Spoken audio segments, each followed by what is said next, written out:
So schedule induction after giving birth.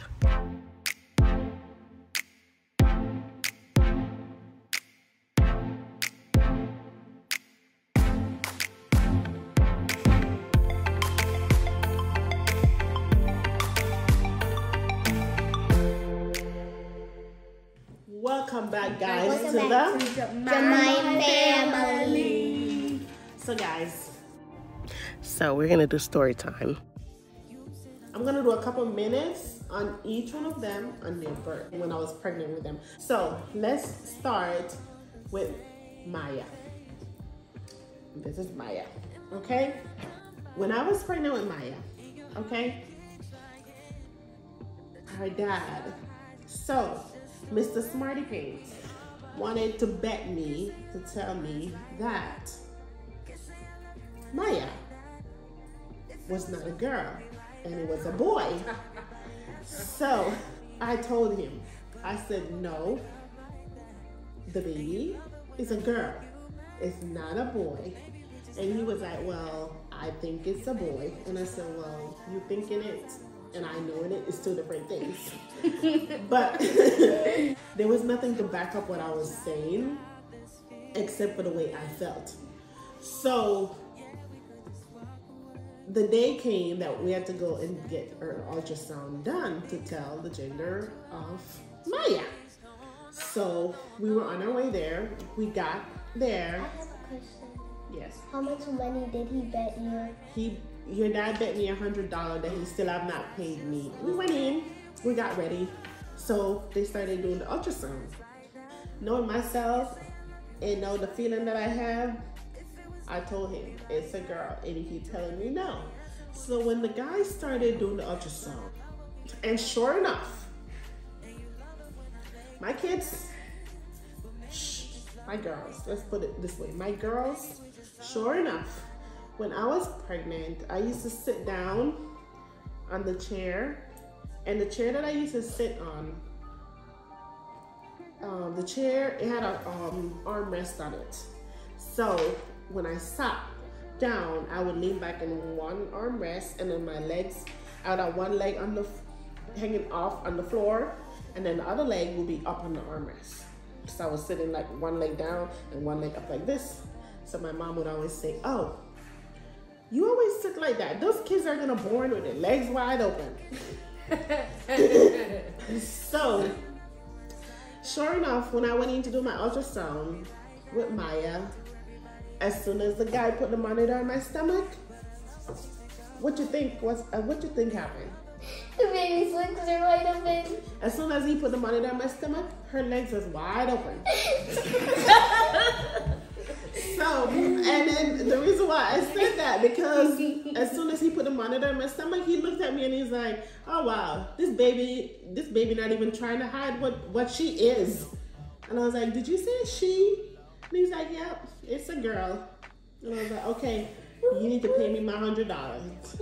She was the only one that came on her due date. So mine was due on the 28th of January. So I was having contractions. So we're gonna go to the hospital, and they checked and they're like, oh, you just like 3 centimeters dilated. I'm like, okay. So they sent me home. And that was early on in the day. So later on in the evening, I was hurting, and I was hurting more, and I was feeling the contractions. I was feeling them. So I went back again, and sure enough, what do you think happened again? I was ready to come out. What do you think happened? I was freshly baked. No. And I was ready to come out of the TV oven. No. When I went back again the second time, they sent me back home because they said that she was not ready. So that was the hospital she was supposed to be born at. Mind you, Maya was supposed to be induced. So fast forward to later on in the night. So I started having more contractions. I said, you know what? She's supposed to be born at this hospital, and since they kept sending me home, I'm not going back there. So I switched up and I came to a hospital in Sarasota. I spoke to them, and the doctor came out and he spoke to me. I got admitted. I went into you know, they checked me in. I went into a room, I spoke to the doctor, and then the doctor said to me, would you like to take like a 30-minute walk? And I was like, sure. But I was hurting, okay? Because them contraction was just hitting. So I got up and I walked. And I walked and I walked. And then on my way back for that 30 minutes, man, contraction hit. And I was like, oh man, I can't walk no more. So Dad was like, do you want me to get you a wheelchair? And I was like, no, I gotta walk it back. So I was like, I gotta toughen it up and I gotta walk it back. So I walked it back. I got back to the room and the nurse, you know, I got back on the bed. The nurse told me to get back in the bed, so I got back on the bed. At that time, I already had on a gown and everything. So I went back, I got on the bed, I, you know, kind of lay back in the bed, and the nurse, you know, they put the monitor on to check the heartbeat and then the contractions. They check, monitor the baby and the contractions at the same time. So as soon as she put the monitor on for the contraction, she looked up, after she put it on, she looked up at the monitor. And when she looked at the nurse is looking at the monitor, and I'm here laying on the bed, and my toes aren't that long, okay? Because I'm a short person, I don't got long toes. So she looking at the monitor, my toes, they were straight as they could be, okay? And the reason why I said my toes were straight as they could be, they were stretched out. That's how it was. That was that contraction. That contraction came on, and that contraction hit me from top to bottom. And the nurse was looking at the monitor, and the nurse turned around and she looked at me and she's like, oh wow. She's like, okay, Mom. Well, I guess we're having a baby tonight, so tomorrow. I was like, you think? So, yeah, the contraction hit, and after that contraction hit, she was ready to come. She was ready to get out, and I was ready for her to get out.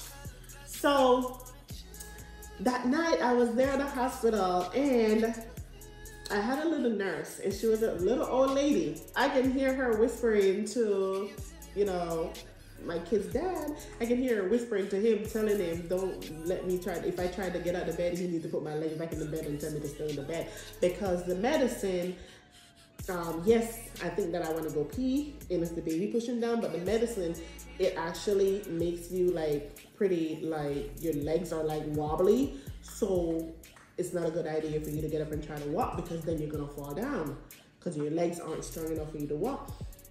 But me, I was so determined because I had to go pee.